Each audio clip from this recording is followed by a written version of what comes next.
Dieu est amour, et cet amour implique le sacrifice. Vivre pour les autres, servir les autres. Telle était la nature de l'homme qui avait été créé à l'image et à la ressemblance du Créateur. Après la séparation de l'homme d'avec la femme, cette nature amour a été perdue. Et désormais, l'homme est à l'image des animaux. Dans la vidéo de la semaine dernière, nous avons donné quelques traits de caractère propres aux animaux en soulignant le fait que ces traits de caractère peuvent être observés chez les hommes qui sont encore à l'image des animaux. Cette image et ressemblance du Créateur à laquelle était l'homme avant la séparation doit être retrouvée à travers l'institution du mariage. Comme nous l'avons déjà dit, se multiplier est une ordonnance du Créateur à tous les êtres vivants qu'il a créés dans le but de perpétuer et d'immortaliser l'espèce. Et ceci avant la séparation de l'homme d'avec la femme. Or, le mariage est tout autre chose. L'homme a l'image des animaux qui, instinctivement, vit sa vie selon le principe de la jungle, à savoir la loi du plus fort, où le plus faible n'a droit ni à la vie, ni au bonheur, doit revenir à l'image et à la ressemblance du Créateur, vivant selon le principe de l'amour, à savoir le plus fort protège le plus faible et est au service du plus faible. Et ensemble, devenir un et fort dans l'amour. Ce principe de l'amour s'apprend dans l'institution du mariage, qui, comme nous l'avons déjà dit, est un centre de formation à plusieurs niveaux. L'homme et la femme, vivant l'un pour l'autre dans l'amour et la soumission, deviennent un et amour, et une fois devenus un et plus fort, vivent au service de leurs enfants qui grandiront étant à l'image et la ressemblance de leurs parents, qui eux sont à l'image et la ressemblance du Créateur. Ceci est censé être l'idéal du mariage.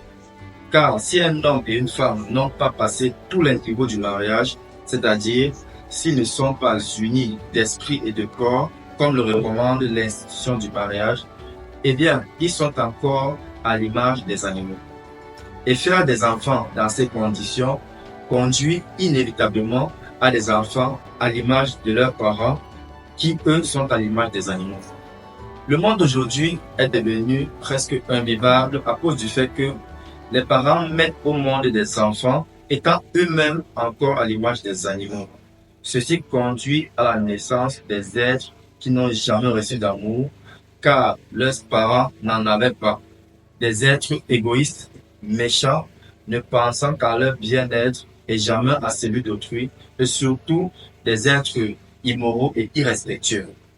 Le monde aujourd'hui est malade de cette maladie de haine, cette maladie de chacun pour soi, cette maladie du manque d'amour et de considération de l'autre, dans laquelle nous, êtres humains, à l'image des animaux, l'avons plongé.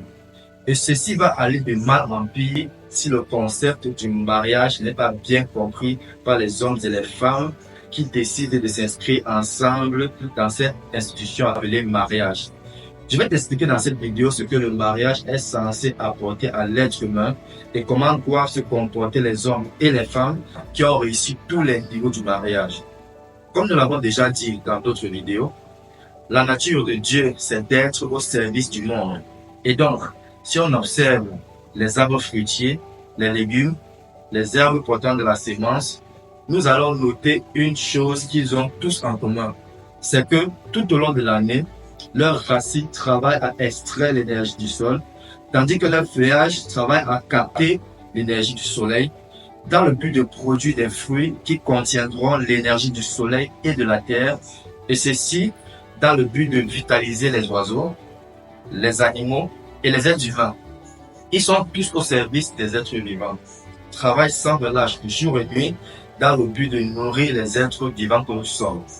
Le soleil, la lune, brillent pour éclairer la terre et les êtres vivants qui y sont, tout comme les ruisseaux et les sources d'eau qui coulent pour étancher la soif de tous les êtres vivants. Ceci est la nature amour de Dieu. Ceci, c'est la définition de l'amour. Vivre pour les autres, servir les autres. L'homme, à l'image des animaux, a du mal à vivre selon cette nature amour. Il est égoïste et ne se soucie que de sa gueule. se soucie uniquement de son bonheur et jamais de celui des autres, se contentant seulement de faire des enfants avec plusieurs femmes et abandonne ensuite les enfants à la charge de cette femme uniquement, sans se soucier de comment ils seront éduqués. La femme animale de son côté s'assure de faire grandir les enfants, travaille pour trouver de la nourriture uniquement à ses enfants et rien qu'à ses enfants, s'occupe d'eux jusqu'à ce qu'ils atteignent l'âge où ils peuvent chercher de quoi manger par eux-mêmes et les abandonne dans leur sort dans la nature sans se soucier de ce qu'ils sont finalement devenus conformément à l'une des lois de la jungle, la loi du chacun pour soi. L'homme et la femme animale vont continuer à répéter ce cycle encore et encore, remplissant la terre des êtres à leurs images, sans amour ni attachement d'aucune sorte, jusqu'à ce qu'ils atteignent l'âge de la ménopause où ils cesseront d'enfanter.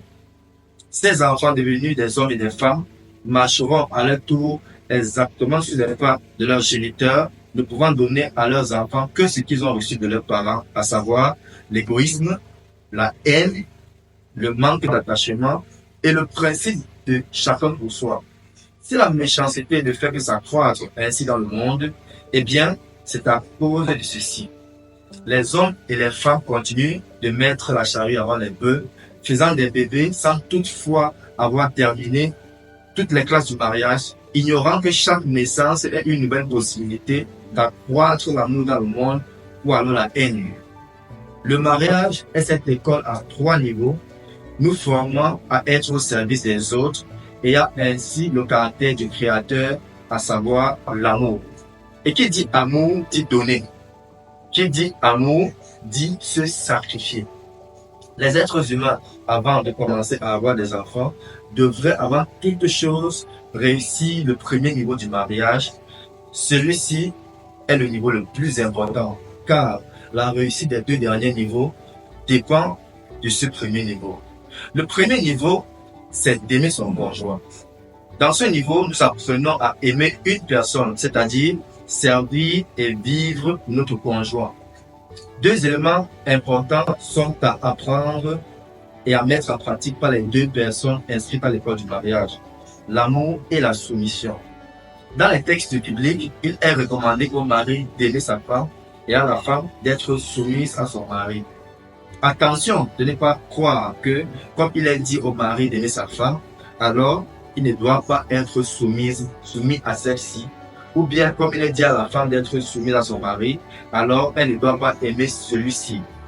La vérité, c'est qu'au début, quand un homme veut être avec une femme, il lui est soumis naturellement sans toutefois l'aimer, car a un objectif bien précis dans sa tête, la connaître. Tandis que quand la femme veut être avec un homme, elle l'aime naturellement, mais elle est insoumise, car a pour nature d'avoir le contrôle de tout et le contrôle sur tout. Et donc, dans ce premier niveau, pour réussir, l'homme et la femme doivent avoir ces 2 éléments à donner chacun à l'autre. La soumission implique le fait de se servir mutuellement. Et l'amour, le fait de se sacrifier l'un pour l'autre. C'est ce que le premier niveau apprend à tous ceux qui sont mariés. Malheureusement, plusieurs couples échouent ce niveau et passent quand même au prochain niveau. Ce qui a fait que le 2e niveau soit un échec total. Pourtant, une fois ce niveau assimilé et maîtrisé, l'homme et sa femme deviennent unis dans l'amour et sont désormais à l'image de leur Créateur et donc sont prêts à passer au niveau suivant. Le 2e niveau est d'aimer les enfants que nous confie le Créateur. Dans ce niveau, nous apprenons maintenant à aimer plus d'une personne, c'est-à-dire servir et vivre pour plus d'une personne, nos enfants. Étant nés dans un cadre d'amour que leur procurent leurs parents à l'image de Dieu, ils grandiront dans l'amour en apprenant le service et le sacrifice qui leur est transmis par leurs parents, faisant d'eux des êtres amour à l'image de leurs parents qui, eux, sont à l'image de leur Créateur. Faire des enfants dans ce cadre d'amour rendra le premier niveau de leur mariage facile et doux. Mais malheureusement, les enfants naissent aujourd'hui dans un cadre tout autre que celui de l'amour du Créateur, ce qui a conduit à tout le désordre que nous observons aujourd'hui. Les enfants insoumis, irrespectueux, méchants, délinquants, en manque d'amour. Si la terre aujourd'hui a des humains de cette nature-là, eh bien, c'est de la faute des parents qui les ont mis au monde et de personne d'autre. Eux, à leur tour, donneront à leurs enfants que ce qu'ils ont reçu de leurs parents, c'est-à-dire le manque d'amour. Car on ne peut pas donner ce qu'on n'a jamais reçu. Quand le premier niveau est réussi, le deuxième devient alors très facile et plus que normal. L'homme et sa femme savent désormais servir et se sacrifier pour plus d'une personne. Très peu de couples arrivent à ce stade à cause du fait que le premier niveau n'a pas été réussi et par conséquent, le deuxième niveau ne peut être qu'un fiasco. Ensuite, les mariés sont prêts à passer au dernier niveau. Le troisième niveau est d'aimer notre prochain. En arrivant dans ce niveau, nous sommes déjà des êtres complètement transformés et remplis d'amour. Et donc, l'amour que nous avons cultivé dans la famille qu'on a créée est désormais abondant et assez pour partager avec le monde. Désormais, nous sommes devenus une source d'amour pour le monde, étant en mesure d'être au service du monde et se sacrifier pour le monde. Très peu de mariés arrivent à ce niveau. Si tous les mariés arrivaient à ce stade, eh bien, le monde serait uni dans le principe de tous pour un et un pour tous. Un pays se construit dans les mariages qui sont en réalité des centres de formation apprenant aux hommes et aux femmes à l'image des animaux à être amour et au service des uns et des autres en passant par les trois niveaux du mariage. Si aujourd'hui le monde est en manque d'amour, c'est tout simplement parce que les hommes et les femmes animaux s'inscrivent à l'école du mariage sans même savoir ce qu'ils y vont apprendre. D'autres ont fini par croire que le but du mariage est de faire des enfants. Sachez-le aujourd'hui, faire des enfants est une lourde responsabilité dans la mesure où ils doivent être une source de bénédiction et d'amour pour le monde et non de haine et de méchanceté. Et la faire venir au monde sans avoir de l'amour à les offrir est un crime contre l'humanité. Car nous serions en train de remplir la terre des êtres ignobles et haineux à cause du fait qu'ils ont été privés de l'amour qui était censé leur procurer leurs parents dans le deuxième niveau du mariage.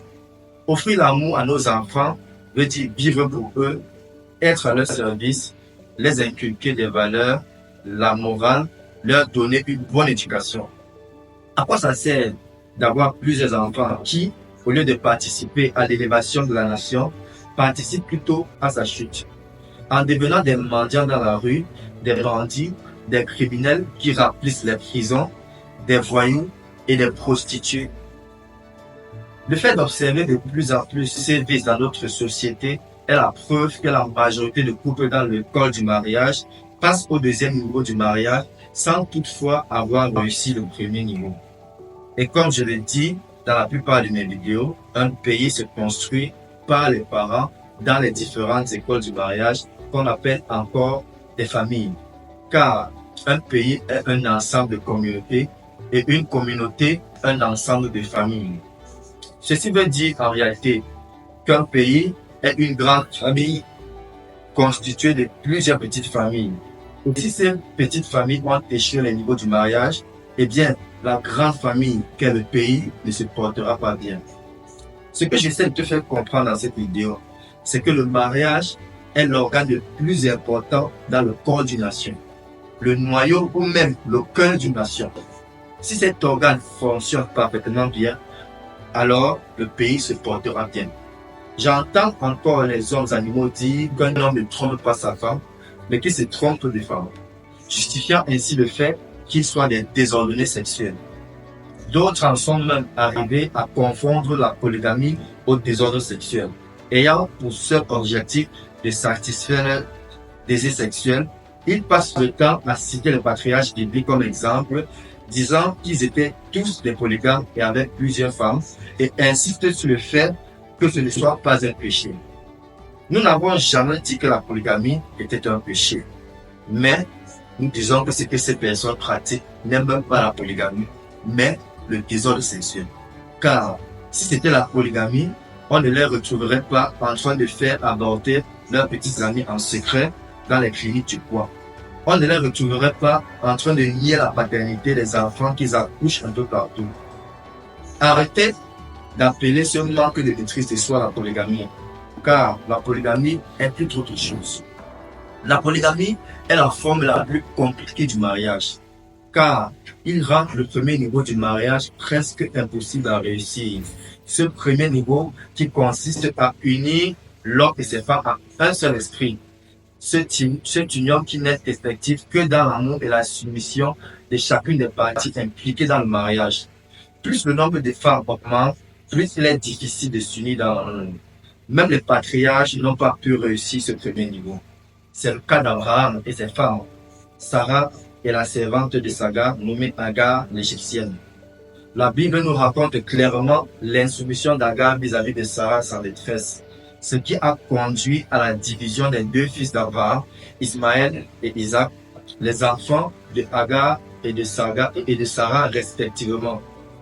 Elle nous raconte encore la guerre froide qui existait entre les deux sœurs, Léa et Rachel, les femmes du patriarche Jacob. Guerre qui existait à cause du fait que Jacob aimait Rachel plus que Léa. Ce qui veut dire que Jacob était beaucoup plus au service de Rachel qu'au service de Léa. Ce qui créa un sentiment de jalousie et de haine dans le cœur de Léa vis-à-vis de Rachel. Or, le fait que Léa pouvait enfanter rendait jalouse Rachel qui, elle, était stérile. Et finalement, Jacob s'est retrouvé avec 4 femmes. Ceci a conduit à la division de ses enfants en plusieurs clans. La Bible nous raconte encore l'histoire du roi Salomon, qui a eu 700 femmes et 300 concubines. L'exemple préféré qu'elle citait tous les autres animaux pour justifier leur désordre sexuel, oubliant qu'il s'agissait ici d'un roi très sage, le plus sage des hommes, nous dit la Bible, qui avait pour stratégie de guerre d'épouser toutes les princesses des nations qui cherchaient à faire la guerre à son peuple pour ainsi garantir la paix dans son pays. Il cite l'exemple du roi Salomon, alors qu'ils ne sont ni des sages, ni des rois comme Salomon, mais des débrouillards, ou plutôt, comme dans le langage du quartier, des jongleurs. Comme on l'a déjà dit plus haut, si ce premier niveau n'est pas réussi à 100%, alors le deuxième niveau sera automatiquement un fiasco. Si l'homme et ses femmes n'ont pas encore réussi à être amoureux les uns envers les autres, à savoir se servir et se sacrifier les uns pour les autres, quel que soit leur nombre, alors faire des enfants dans ces conditions n'aidera en rien la nation. C'est pour cette raison que nous pensons que la polygamie est un risque et n'est pas le cadre favorable à inculquer l'amour, le service et le sacrifice aux enfants. Mais si on venait à réussir le premier niveau du mariage dans la polygamie, eh bien, ce serait un grand bénéfice à la nation, car 15 enfants unis dans l'amour à la nation que peut produire la polygamie est plus avantageux que 3 ou 4 enfants unis dans l'amour que peut produire la monogamie à la nation. Car ce qui rend le nombre important dans une guerre, c'est quand ce nombre fonctionne comme une seule personne dans le même objectif, tel des soldats. Mais ceux qui choisissent de vivre dans la polygamie aujourd'hui n'ont pas le moyen de leur politique. Ils n'arrivent pas à s'entendre et à se coordonner, l'homme et ses femmes, et les femmes entre elles. Ceci a conduit à des petits clans au sein de la polygamie. La première et la troisième femme avec leurs enfants contre la deuxième femme, ses enfants et le mari. Dans ce schéma, les enfants ne peuvent pas être à l'image du Créateur. Toutes les conditions sont réunies pour qu'ils soient des hommes et des femmes égoïstes, haineux, méchants, étant à l'image des animaux. Si nous comprenons et appliquons à la lettre les 3 niveaux du mariage, que ce soit dans la polygamie ou la monogamie, eh bien, cet extrait de vidéo que je vais te faire écouter aurait alors tout son sens. Écoutons cette vidéo. 100 millions d'habitants, 100 millions d'habitants dans toute l'Afrique en 1900. À l'époque, l'Europe, c'est 400 millions, grosso modo. Aujourd'hui, c'est 1,5 milliard. Demain, 2 milliards. En 2050, 2,5 milliards d'Africains. En un siècle et demi. Et nous, on n'a pas bougé. Exactement. Et nous sommes restés à 400 millions. Donc, le rapport de force s'est inversé. Il y avait 4 Européens pour un Africain, il y a désormais 4 Africains pour un Européen. Dernier élément, Quand il y avait 4 Européens pour un Africain, qu'est-ce que nous avons fait? Nous avons colonisé l'Afrique. Quand il y a désormais 4 Africains pour un Européen, qu'est-ce qui se passe? L'Afrique colonise l'Europe. Et en particulier la France. On nous a tous appris qu'il fallait limiter les naissances. Mais on nous a jamais dit pourquoi il fallait limiter les naissances. Et vous voyez que ce débat revient de plus en plus. Moi, je vous dis, du haut de toutes les grandes études que j'ai faites, et après avoir vécu 22 ans en Europe, en Suisse notamment, que l'Afrique est un continent sous-peuplé. Et je considère que l'Afrique doit continuer à peupler sa terre. Parce que c'est ça qui fera la force de l'Afrique. Quand un soi-disant intellectuel le dit, ça peut paraître suspect. Parce que on a l'impression de sortir du moule. Mais justement, on nous a mis dans un moule qui ne convient pas à nos besoins de développement. Moi, jeune, je me demandais toujours, mais pourquoi les Européens ont réussi à nous coloniser? Parce que bon, on voit toujours l'Afrique. C'est des grandes surfaces, on voit toujours beaucoup de population. Et on pouvait se dire, mais comment ces gens-là peuvent 3 000, 4 000, 5 000 kilomètres venir en minorité et nous développer? Bon, il y a une dimension qui ne sort pas dans nos livres d'histoire. Mais en 1900, il y a un siècle, en Afrique, on était 140 millions. Que 140 millions. C'est presque la moitié de la population du Nigeria actuellement. Et c'est toute l'Afrique. On n'était que 140 millions. Et en 1900, la toute petite Europe était à 420 millions d'habitants. Ça, il faut le raconter à vos enfants pour qu'ils comprennent que c'est pas parce qu'on était faible et paresseux. Parce qu'on avait une puissance démographique dans un petit territoire qui était en conquête. Ils étaient 420, on était 140 millions. Donc en 1900, l'Europe était 3 fois plus peuplée que l'Afrique. Maintenant, si on fait une projection, dans une génération, en 2050, nous serons 2,5 milliards. Bravo, moi je fais partie de ceux qui applaudissent. Bravo. Et l'Europe sera à 525 millions d'habitants. On sera 7 fois plus nombreux qu'eux. Maintenant, pourquoi il y a ce discours européen sur la limitation des naissances? Parce qu'ils ont compris un trait d'histoire particulièrement important, que les grandes puissances peuvent s'appuyer sur énormément d'autres arguments, mais le premier argument de la puissance d'un pays, c'est sa démographie. Il y a une certaine peur, une certaine angoisse des nations qui ont déjà dominé le monde avec cette puissance démographique, de voir que la balle est en train de se retourner et que demain, eux seront la position du plus faible. Donc l'Afrique, si on prend, bon, j'aurais pu prendre le temps de le dire, si on regarde les densités de population en Afrique, nous sommes encore en deçà de la moyenne. Sauf le Nigeria, qui est même dans une moyenne par rapport à certains grands pays comme le Pakistan ou l'Inde ou le Bangladesh. Donc non, l'Afrique n'est pas surpeuplée. Et je terminerai sur cette question en disant quelque chose qui vient de mes observations. On nous fait croire qu'en faisant beaucoup d'enfants, nous aurons des problèmes. Pourquoi? Parce que l'Européen, l'Américain, quand il voit un enfant né qui est en Afrique, il ne voit pas l'enfant. Il voit la bouche de l'enfant. Il voit l'enfant à nourrir. Il voit les charges supplémentaires. Et il ne veut pas avoir de charges supplémentaires. Mais quand le même Européen ou l'Américain voit un enfant américain ou européen naître, il ne voit pas la bouche de l'enfant. Il voit le cerveau de l'enfant capable de créer des richesses pour faire développer son pays.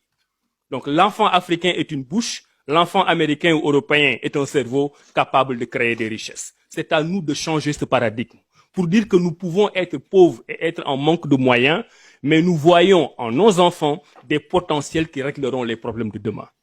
Et l'Europe et l'Amérique ont peur de tous ces éléments. Donc c'est à nous de réorganiser le paradigme. Maintenant, la question de faire le nombre d'enfants, c'est une question personnelle, mais dans nos politiques de population, dans nos politiques de développement, nous devons tenir compte du fait que la puissance démographique vous donne une puissance dans le monde d'aujourd'hui. D'ailleurs, si vous prenez les critères de classification des pays dans le monde, avec les pays développés, les pays en développement, les pays les moins avancés. Les pays les moins avancés, ce sont des pays comme le Sénégal, qui sont relativement pauvres. Le critère démographique joue un rôle tellement important que si vous êtes au-dessus de 75 millions d'habitants, quel que soit votre niveau de pauvreté, on ne peut pas vous classer dans la catégorie des pays les moins avancés. C'est le cas du Bangladesh, par exemple, qui aurait le même niveau de vie équivalent au Sénégal. Mais puisque c'est une puissance démographique qui a plus de 75 millions d'habitants, on voit le potentiel démographique qui est totalement antinomique avec l'idée d'un PMA. Et ceux qui font ce classement le savent. Donc il faut que l'Afrique sorte de ce paradigme. Il nous faut une transition démographique pour qu'en 2050, on ait nos 2 milliards 500 millions d'habitants et qu'on domine ce monde, c'est possible. À l'heure qu'il est, si les Africains ont même un ennemi qui a pour objectif de le détruire, eh bien, celui-ci n'aura qu'à croiser ses deux mains et attendre sans rien faire. Car les Africains aujourd'hui ont assez de haine dans leur cœur pour s'autodétruire entre eux. Croire que l'élément qui pourrait nous mettre à l'abri de l'oppresseur est seulement le nombre est la preuve qu'on ne comprend même pas encore notre problème. Le nombre est important, certes, mais nous pensons que le plus important est l'amour et l'unité de ceux qui existent déjà. Car si les Africains deviennent même au nombre de 2,5 milliards en 2050, dans la division et la haine les uns envers les autres, eh bien, l'oppresseur n'aura aucun mal à leur retourner les uns contre les autres. Et finalement, un grand nombre d'Africains, privés de leurs valeurs et d'amour, sera au service de l'ennemi de l'Afrique. Car la division est la brèche dont se sert l'oppresseur pour détruire une nation. Recherchons tous l'amour et l'unité sans lequel nul ne peut plaire au Créateur. Et n'oubliez pas, la polygamie n'est et ne sera jamais un péché. En revanche, si cette polygamie n'est là que pour se satisfaire sexuellement et créer des monstres dans la nature, eh bien, c'est un crime contre l'humanité. Que Dieu vous bénisse tous et shalom.